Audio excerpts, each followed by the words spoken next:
Bonjour à tous, on met les gaz pour le tour d'Europe de la presse du jour. Ce jeudi 30 octobre 2014, on prend notre envol à partir de la France.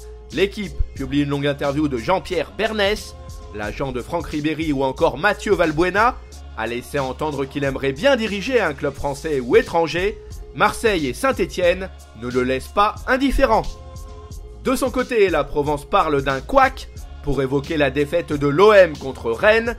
Les Phocéens se sont inclinés sur le score de 2-1 en 16e de finale de la Coupe de la Ligue. On passe la seconde avec un détour en Italie. Le Corriere dello Sport revient sur la soirée d'hier en Serie A.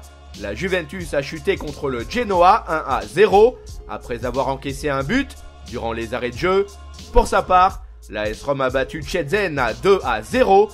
Résultat des courses, les Giallorossi sont revenus à la hauteur des Bianconeri. Les deux clubs ont 22 points au compteur. Pour sa part, Tuttosport met l'accent sur le fait que Walter Mazzarri a sauvé sa tête, tout du moins provisoirement. Il faut dire que l'Inter Milan a battu de justesse la Sampdoria Gênes. L'attaquant Mauro Icardi a transformé un penalty décisif à la 90e minute de jeu. Cap vers l'Espagne, Marca évoque la victoire du Real Madrid face à Cornellà. Les Merengues ont gagné 4-1 grâce notamment à un doublé signé Raphaël Varane. La Casablanca a déjà un pied et demi en 8e de finale de la Coupe du Roi, même s'il y a bien évidemment un match retour à disputer avant de crier victoire. El Mundo Deportivo quant à lui salue le succès du Barça contre l'Espagnol. Les Blaugrana ont remporté la Supercoupe de Catalogne.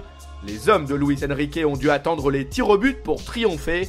À l'issue des prolongations, le score était toujours de 1 but partout. Direction l'Angleterre pour finir. Le Daily Mirror nous apprend que le board de Manchester United serait déjà convaincu par Radamel Falcao. Les Red Devils pourraient donc lever l'option d'achat du goléador colombien. Cas échéant, Monaco percevrait 50 millions d'euros, en plus des 10 millions déjà encaissés, dans le cadre de son prépayant jusqu'en juin 2015. Le Daily Express, quant à lui, s'intéresse au cas David Silva et Yaya Touré. L'Espagnol et l'Ivoirien se sont blessés lors du match perdu 2-0 par Manchester City contre Newcastle United en League Cup. Résultat, David Silva est touché au genou et Yaya Touré à l'aine.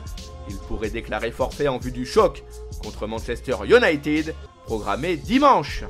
Voilà, ce tour d'Europe de la presse est terminé. On se retrouve très vite pour une nouvelle édition. En attendant, vous pouvez consulter en temps réel l'actualité sur le site de Top Mercato.